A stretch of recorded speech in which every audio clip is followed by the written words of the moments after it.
நேயர்களே வணக்கம். நான் உங்கள் மார்ச் இன்றைய சிறப்பு நேர்காணலுக்காக நம்முடன் தமிழ்நாடு தன்னுரிமை கழகத்தின் தலைவர் திரு பழக்கற்பையா இணைந்திருக்கிறார். வாருங்களோடு பேசலாம். ஐயா வணக்கம். விஜய் அவர்களுடைய அந்த பேச்சு உடல் மொழி எல்லாம் கவனிச்சிங்களா? அப்பாவை காணும் அப்படின்னு அவர் கேட்கறது ரொம்ப சர்ச்சையை கிளப்பி இருக்கு.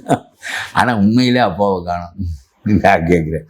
எங்கேயா உலகத்தில் ஒரு முதலமைச்சர் உங்களுடைய சொந்த பணத்தில் அந்த மக்களுக்கு சாப்பாடு கொடுக்குறேன், காலையில் பலகாரம் கொடுத்தாராம், உடனே அந்த மாணவ மணிகளெல்லாம் 5வது வரையில் படிக்கிற மாணவ மணிகளெல்லாம் ஆகா எங்களுக்கு ஒரு தகப்பன் கொடுத்து விட்டான், எங்களுடைய பசி அறிந்து சோறு போடுகிற தகப்பன் கிடைத்து விட்டான் என்று இவர் அடுத்த தடவை போனபோது அப்பா அப்பா என்று கூவினார்களாம். அதற்கு பிறகு அவர்கள் சொத்திலே பங்கு கேட்டார்கள். பிறகு அவர் அப்பா என்று சொல்வதை ஸ்டாலின் விட்டு விட்டார். நான் சொல்லுவது புரிகிறதா? இவர் தான் இந்த மக்களுக்கு அப்பாவாம், தந்தையாம். யார் மக்களுடைய வரி பணத்தில் சோறு? நான் கேட்குறேன், மாமச்சீரே நீ உன் சொந்த பணத்தில் கொடுக்க வேண்டும். 780 கோடி தானே, 780 கோடி உனக்கு ஒரு பெரிதா? நீ ஒரு படத்துக்கு 200-300 கோடி வாங்குகிறார், 2-3 படத்தினுடைய பணம் தானே இது. அதை நான் இந்த பெண்கள் அத்தனை பேருக்கும் என்னை உடன் பிறந்ததாக கருதுகிறேன். ஆகவே என்னுடைய உடன் பிறந்த ஆளுக்கு பிள்ளை பிறக்கிற போது, அதுவும் ஆஸ்பத்திரியில் பிறக்கிற பிள்ளைக்கு மட்டும்தான், எல்லா பிள்ளைக்கும் இல்லை, அது தேவையும் இல்லை. வசதியான வீட்டு பிள்ளைக்கு எதுக்காக நாம் கொடுக்க வேண்டும்? அந்த பிள்ளைக்கு நான் 1 கிராமில் கொடுக்குறேன் என்று சொல்லுகிறார், கேட்கிறேன். அது மோதிரம் பெருசாக பத்தாமல் போய்விடும் என்று திருமாவளவன் சொல்வதெல்லாம் கிடக்கட்டும். சொந்த பணத்தில் கொடுத்தால் நீ மாமன் என்று சொல்லி மாமச்சீர் கொடுப்பதற்கு நியாயம் உண்டு. மக்களுடைய வரி பணத்தை வாங்கி மக்களுடைய வரி பணத்திலிருந்து நீ கொடுப்பதற்கு இதுக்கு என்ன மாமச்சீர் என்று பெயர்? கடந்த காலத்துல இல்லையா அம்மா குடிநீர், அம்மா உப்பு, எதுவுமே தப்பு. பேர் தான் வைத்துக் கொண்டார்கள், எதுவுமே தப்பு. என்னத்திற்காக நீ இப்படி அந்த அந்த அந்த இந்த பழக்கம் எல்லாம் திராவிட இயக்கத்தினுடைய பழக்கங்கள், திராவிட இயக்கத்தினுடைய பழக்கங்கள். நான் சொல்லுகிறேன், ஒரு காமராஜர் காலத்தில் தன் பேரில் அவர் வழங்கிய காரியம் ஏதாவது உண்டா? ராஜாஜி செய்தது ஏதாவது உண்டா? ஓபி ராமசாமி ரெட்டியார் செய்தது ஏதாவது உண்டா? முதல்ல அறிவு வர வேண்டும். அதை வழங்குகிற இடத்தில் இருக்கின்றவனெல்லாம் அதிகாரி வழங்குகிறான். நிதிநிலை அறிக்கை யார் தயாரிக்கிறார்? நிதியமைச்சராக தயாரிக்கிறார். எந்த நிதியமைச்சர் முட்டாளுக்கு? சி சுப்பிரமணியத்துக்கு தெரியும். உனக்கெல்லாம் என்ன தெரியும்? தங்க தென்னரசுக்கு என்ன தெரியும்? இப்பொழுது இருக்கிற நிதியமைச்சருக்கு என்ன தெரியும்? இந்த நிதியமைச்சருக்கெல்லாம் பார்த்து தான் படிக்க தெரியும். அதுவும் 10 தடவை முதல்ல படித்து பார்த்து பழகி கொண்டு வந்து படிக்க வேண்டும். எல்லாம் அவன் தான் உடனே அந்த செயலாளருடைய கொடை என்று அதை சொல்லுவோமா? இதெல்லாம் என்ன அப்பா அப்பா என்று மக்கள் என்ன அழைக்கிறார்கள்? அவன் அப்பா காணும் என்று சொல்வாரா மாட்டாரா? இப்பொழுது மாமனை காணும் என்று சொல்லுவார்கள். இல்லை, அதை ஏற்றுக்கிறீங்களா? அப்புறம் ஏற்றுக்கொள்ளாமல் அப்பா அப்பா என்று என்னை மக்கள் அழைத்தார்கள், என்று பிள்ளைகள் அழைத்தார்கள் என்றால் அப்பா எங்கே என்று இப்பொழுது கேட்கிறார்கள். அவர் சொன்னது சரிதானே என்று கேட்கிறேன் நான். சார், ஒரு முன்னாள் முதலமைச்சர் சட்டப்பேரவையில் அவையில் இல்லாதவரை அப்படி அசிங்கப்படுத்திட்டாங்களே. தமிழ்நாடு பேசாத அவையில் இருக்கிறவர் இல்லாதவர், வரலாற்றின் ஒரு பகுதி அவர். அவர் செய்த காரியங்களை எல்லாம் அவையில் பேசாமல் உன்னை பற்றியா பேசுவது? உன்னை பற்றி பேசுவோமா? அதெல்லாம் வேற. இது அவையில் இல்லாதவர் போகாது. இதெல்லாம் இந்த நக்கல் பண்ற மாதிரி பேசக்கூடாது இல்லைங்க. இந்த பார், நான் சொல்றதை கேளு. நீ அசிங்கமா நான் என்னை அப்பா என்று அழைக்கிறார்கள். உன் பணத்தில் கொடுத்த திருவாரூரில் அடித்து வச்சிருக்கீங்கள கொள்ள, அதுலேருந்து தான் கொடுத்த. என்ன மக்களுடைய வரி பணத்திலிருந்து காமராஜர் கொடுத்தார், என்னை அப்பா என்று சொல்கிறார் என்றா சொன்னார்? இதெல்லாம் எதற்கு இந்த பேச்செல்லாம்? நான் எல்லோ உங்களுடைய சொந்த ஒரு திட்டத்தை தயாரித்து கொடுக்கின்றவனெல்லாம் தனது தனது காரியம் போல் அதை பேசுகிறது என்ன நியாயம்? என்ன நியாயம்? மக்கள் கட்டுக்கிட்ட அவன் தோசை சாப்பிட்ற போது வரி கொடுக்குறான், அது திரும்ப அவனுக்கு காலை பலகாரமாகவோ மத்தியானம் சாப்பாடாகவோ போகுது. அதில் என்ன உனக்கு பங்கு இருக்குது? வகுக்க வேண்டிய ஒரு காரியத்தை தவிர நீ செய்வது வேற என்ன இருக்கிறது? நான் கொடுக்குறேன் என்ன நீ கொடுக்குறாய்? இந்த முட்டாள்தனங்கள் எல்லாம் 50 ஆண்டுகளாக நடந்தன. அவையெல்லாம் ஒழிக்கப்பட வேண்டும் என்கின்ற நிலைதான் இப்பொழுது புதிய நிலை. நீ அப்பா அப்பா என்று சொல்லிக்கொண்டா அப்பாவை காணும் என்று அவர் சொல்வது நியாயம்தான் என்று நான் சொல்லுகிறேன். அப்பா காணும், இப்ப அப்பா காணாமல் போகக்கூடாதே. இவ்வளவு பேருக்கு காலையில் பலகாரம் கொடுத்தவர் திருவாரூர் சொத்தை விற்று. இந்த அசிங்கம் பிடித்த பழக்கங்களை அரசியலில் இவர்கள் வெகு காலமாக கையாண்டார்கள். அப்புறம் இவர் சொல்ற மாமச்சீனும் இது மாதிரி தான் என்று சொல்லுகிறேன் நான். இல்லை, தாய்மாமன் தங்க மோதிரம்ன்றது ஏழை குழந்தைகள் அங்கே பேசுவதை கேளு. நீ எதற்கு வேண்டுமானாலும் கொடு. மக்களுடைய வரிப்பணத்தை எப்படி நான் சொல்லுகிறேன், மருத்துவமனைகள் தரமாக இல்லை, போதிய மருந்துகள் இல்லை. காலையில் நீ மருத்துவமனைக்கு போனால் 3 மணிக்கு தான் மருந்துகள் வாங்கி கொண்டு வர முடியும். ஊர்தோறும் பள்ளிக்கூடங்கள் இருப்பது போல ஊர்தோறும் மருத்துவமனைகள் இருக்கின்றனவா? பணத்தை முதல்ல அதுக்கு ஒதுக்கு. சாலைகளை போடும், மருத்துவமனைகளை ஒதுக்கு. ரயில்களை பூராவும் நிறுத்திவிட்டு அதையெல்லாம் நான் இலவசமாக கொடுக்குறேன் என்று மோடி சொன்னால் சரியான திட்டமா? அது இன்ஃப்ராஸ்ட்ரக்சர் வேண்டாமா? அரசு முதலிலே அந்த கட்டுமானங்களை உருவாக்க வேண்டாமா? அது நம்முடைய முதலீடுகளாக ஆக வேண்டாமா? வருங்கால நாடு வளம் பெறுவதற்கு எல்லா மக்களும், ஏழையும் சாலையை பயன்படுத்துகிறான், பணக்காரனும் பயன்படுத்துகிறான். அதுபோல் எதெல்லாம் அரசாங்கம் முதலீடு செய்ய வேண்டுமோ அதையெல்லாம் செய்ய விட்டு உங்களுக்கு அறிவில்லை, திட்டங்கள் போட தெரியாது, அதனாலே நான் மோதிரம் கொடுக்குறேன், நான் மிஞ்சி போடுகிறேன் காலுக்கு, இதுகளையெல்லாம் சொல்லிக்கொண்டு அடுத்த முதலமைச்சர் வருவான், என்னுடைய சகோதரிகளுக்கெல்லாம் நான் மிஞ்சி போடுகிறேன் என்று சொல்லுவான். இதுகளே செய்து கொண்டு போவதற்கு ஆட்சி என்பது இதற்காகவா? முதியவர்களெல்லாம் பாதுகாப்பற்ற நிலையில் இருக்கிறார்கள், வெறும் 1000 ரூபாய் கொடுக்குறாய். நான் சொல்லுகிறேன், பாதுகாப்பற்ற நிலையில் ஏழைகள் நாட்டை 2ஆக வகும். முதல்ல ரேஷன் கடை வரையிலும் இல்லாதவர்களுக்கு உரியது தான் ரேஷன் கடை, வேற எவனுக்கும் அது உரியதில்லை. அரசு பள்ளிக்கூடங்கள் இல்லாதவனுக்கு, மருத்துவமனைகள் இல்லாதவனுக்கு முதல்ல தரமாக ஒரு உயிர், பணக்காரனுடைய உயிருக்கும் ஏழை உயிருக்கும் வேறுபாடு இல்லை. ஆகவே இவனுக்கு 10 லட்சம் ரூபாய் கொடுத்து மாரடைப்புக்கு நீ செய்கிற வைத்தியம் வெறும் 10 காசு இல்லாமல் மருத்துவமனையில் இவனுக்கு நடக்க வேண்டும். அவன் இந்த நாட்டினுடைய குடிமகன். முதல்ல இருப்பவர்களையும் இல்லாதவர்களையும் பிரி, ஜாதி வாரியாக விடு. எல்லா ஜாதியிலும் ஏழை இருக்கிறான், எல்லா ஜாதியிலும் பணக்காரன் இருக்கிறான். சிவநாடார் இந்தியாவினுடைய 4வது பணக்காரனிலே ஒருவர். நாம் பிற்படுத்தப்பட்ட இனம் என்று அவருக்கும் கோட்டா கட்டியிருக்கிறார்கள்.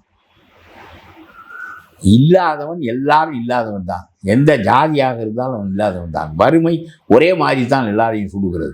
ஆகவே இல்லாதவர்களுக்கான கட்டுமானங்களை உருவாக்குங்கள்.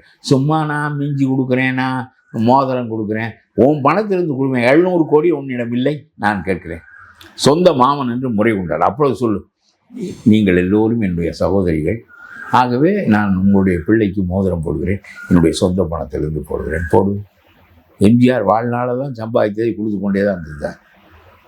உரனா கொடுத்ததும் இல்லை, யாரும் வாங்கியதும் இல்லை. இப்போ இந்த பெருமையெல்லாம் அரசாங்க பணத்தில் என்ன தாய் என்ன, மாமன் என்ன, சீர் என்ன? அரசாங்க பணத்தை வரி வாங்கி நீ திரும்ப அந்த மக்களுக்கு ஒரு பொருளை கொடுப்பதற்கு என்ன சீர்? இதற்கு என்ன சீர்? என்ன கருத்தை நீ ஏற்படுத்துகிறாய்? நீ தனதிலே செய்வது போலவும் உன்னுடைய வல்லன்மையால் இவர்களெல்லாம் வாழ்வது போலவும் அந்த பெண் நினைப்பாள், உண்மையிலே அண்ணன் அவர் நமக்கு கொடுக்குறார், யாருடைய பணத்தை கொடுக்குறார் என்று அவளுக்கு தெரியாது. அவளுக்கு கேவலமாக அரசியல் போய்விட்டது என்று சொல்லுகிறேன். அப்புறம் அப்பாவை காணோம் என்று சொன்னது சரிதான். ஆனால் நீ தாய் மாமனாக எப்பொழுது ஆனாய்? எதுக்காக அரசாங்க பணத்தில் நீ மோதிரம் கொடுக்குறாய்?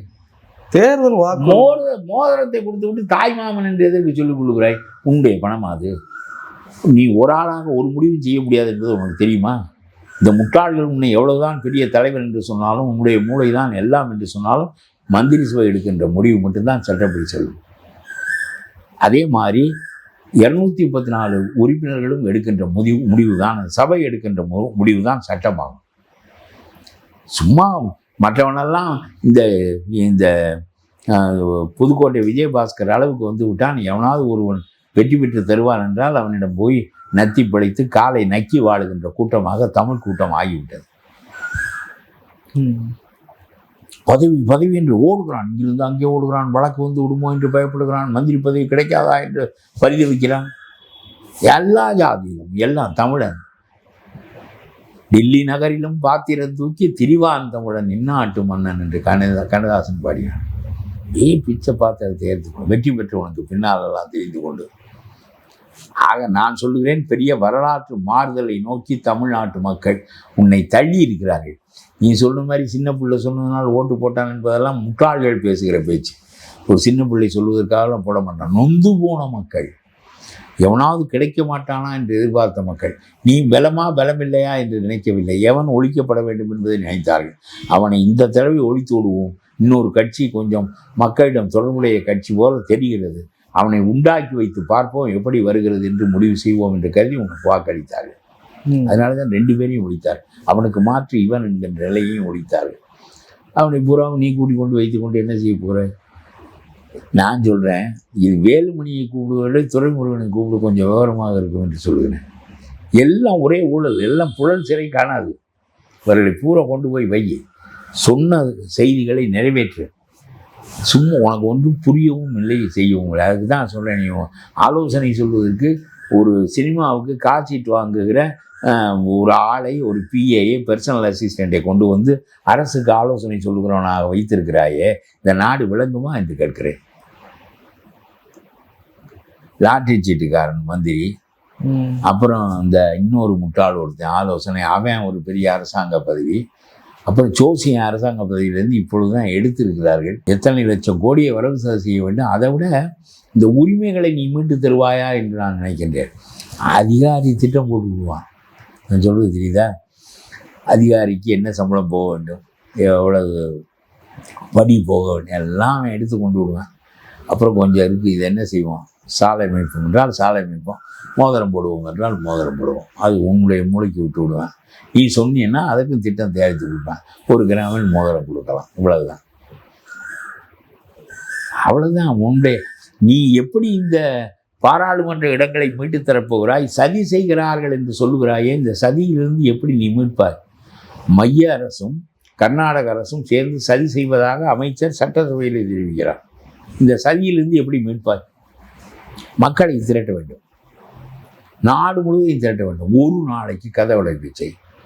7.5 கோடி மக்கள் வீட்டில் இருக்கக்கூடாது, தெருவுக்கு வாருங்கள். ஒரே ஒரு முழக்கம்தான். மைய அரசும் கர்நாடக அரசும் செய்கின்ற சதியை முறியடிப்போம்.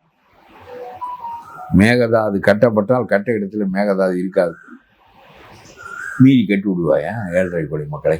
இந்தியை நீங்கள் நிறுத்தி வைத்திருக்கிறீர்கள் 50 ஆண்டுகளாக. எப்படி நிறுத்தினீர்கள்? மக்களை திரட்டித்தான் நிறுத்தினீர்கள் என்று கேட்கிறேன். நான் சொல்வது புரிகிறதா?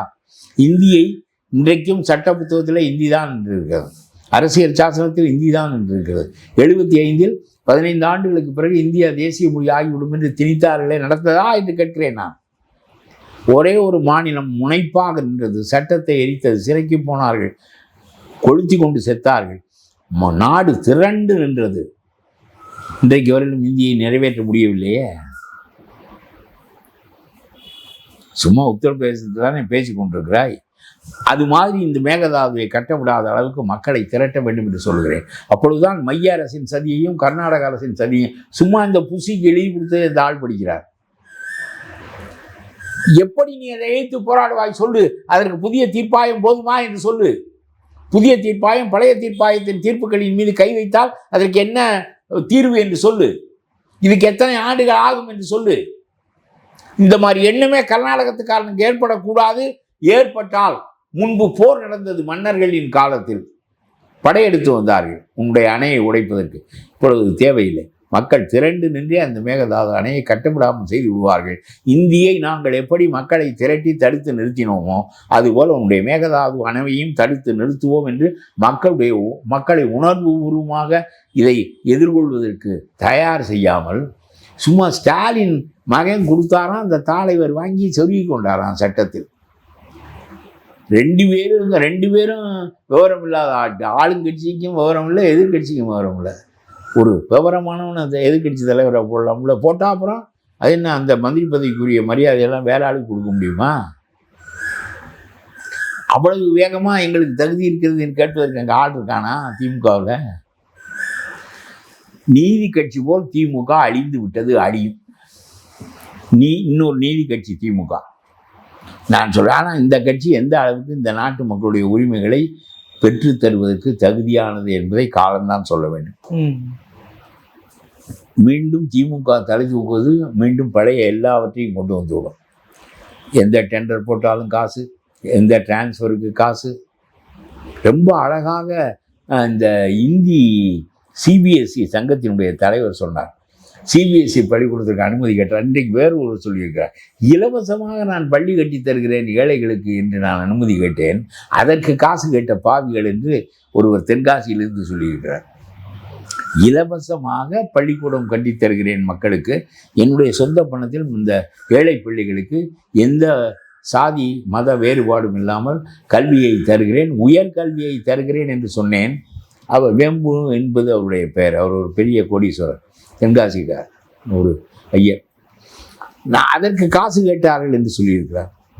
சிபிஎஸ்சி காரன் சொல்லியிருக்கிறான் ஒவ்வொரு பள்ளிக்கூடத்திற்கு அனுமதி தருவதற்கும் 35 வெளிப்படையாக சொல்லியிருக்கிறான். 35 லட்சம் ரூபாய் கேட்பார்கள். இதற்கு முதல்ல தேனாம்பட்டியில் தனி அலுவலகம் வைத்திருந்தார்கள், தனி புரோக்கர்கள் இருந்தார்கள். அப்புறம் பிறகு அரசாங்க அலுவலகத்துக்கே கொண்டு போய்விட்டார்கள். 2வது மாடியில் அனுமதி, முதல் மாடியில் காசு கொடுத்து விட்டு ஏறி போய் அனுமதியை வாங்கி கொண்டு போக வேண்டும். இப்படித்தான் பழைய ஆட்சியில் நடந்தது. இப்பொழுது தான் அது முடிவுக்கு வருகிறது என்று சொல்கிறார். இதை முழுமையாக முடிவுக்கு கொண்டு வந்து விடு என்று நான் சொல்லுகிறேன். ஊக்கத்தோடு செயல்படும். சும்மா கசமுச என்று செயல்பட்டால் நாட்டை ஆள்வது எளிதில்லை தம்பி. ஊக்கத்தோடு செயல்படும். ஊக்கத்தோடு ஊழலை ஒளி. திமுகவை அப்பாவை காணோம், திமுகவை காணோம், நீதி கட்சிக்கு பிறகு இன்னொரு கட்சி அழிந்தது என்ற வரலாறு நெறிப்பதற்கு மன உறுதியோடு செயல்படும். எல்லாரையும் வேலுமணி கீழுமணி KN நேரு அந்த திமுக மொத்த மந்திரி சபையும் கொண்டு போய் புலத்துறையில் அடை. அந்த வேலுமணி கீழுமணி புதுக்கோட்டை அவன் இவன் நாய் நரி எல்லாம் எந்த வேறுபாடும் பார்க்க வேண்டாம், எல்லாரையும் அடை. நாட்டை தூய்மைப்படுத்து. இதற்காகத்தான் நீ ஆட்சிக்கு வந்தாய். அந்த காரியத்தை நிறைவேற்றினால் வரலாற்றில் ஒரு பெரிய இடம் கிடைக்கும். அப்புறம் இந்த மேக்கப் போடுறவனெல்லாம் விமானத்தில் கூட்டிக் கொண்டு போவதை விடு. என்ன, நமக்கு ஆகிறவனை அறிவுள்ளவனை பக்கத்தில் வைத்து கொண்டு நாடு ஆளு. பெரிய பெரிய இந்த மேகதாது மட்டுமல்ல, பார்லிமெண்ட் இடங்களிலிருந்து இனி எத்தனையோ பெரிய கொடுமைகளெல்லாம் தமிழ்நாட்டின் மீது விதைக்கப்பட இருக்கின்றன. தமிழர்கள் தங்களுடைய உரிமைகளை இழக்க இருக்கிறார்கள். நான் மோடியோடு மோத மாட்டேன் என்று சொல்லி கொண்டிருந்தால் தமிழர்களின் நலனை காக்க முடியாது. தேவையில்லாமல் நாங்கள் மோதுகிறோமா? விவசாயிக்கு நீ 6000 ரூபாய் கொடுத்தால் நான் பாராட்டத்தான் செய்கிறேன். மோடி கொடுத்தால் 6000 ரூபாய் விவசாயிக்கு கொடுத்தால் பாராட்டத்தான் செய்கிறேன். உரத்திற்கு நீ மோடி மானியம் கொடுத்தால் பாராட்டத்தான் செய்கிறேன். நீ சதி செய்கிறார்கள் மேகதாதுவை கட்டுவதற்கு மோடியும் கர்நாடகாவும் என்று சட்டமன்றத்திலேயே மந்திரியை விட்டு அறிவித்து விட்ட பிறகு மக்களை திரட்டி அதை எதிர்கொள்வதா, சும்மா கசமுச என்று இருப்பதா? அப்பாவை காணும்னு விஜய் கேட்கிறாரு. ஒரு கல்யாண கூட்டத்தில் நின்று உங்க மனசுல நான் இருக்கேன், இங்கதான் இருக்கேன் அப்பா சட்டமன்றத்தில். அவர் தானே சொல்றாரு. உண்மையா? சும்மா சொல்றாரு. மனசுல இருக்காரு. இவர் மனசுல இருக்காரா தெருவில் இருக்காரான்னு யாருக்கு தெரியும்? அந்த அளவுக்கு திட்டங்கள் வழியா மக்கள்கிட்டே இருக்காரா? மக்கள்கிட்ட அவர் தானே சொல்றாரு. அப்புறம் எதுக்கு உன்னை கீழே இறக்கினாங்க? மக்கள் மனதில் இருந்தால் அவர் உன்னை எதுக்கு கீழே இறக்குனாங்கன்னு நான் கேள்வி கேட்பேன்.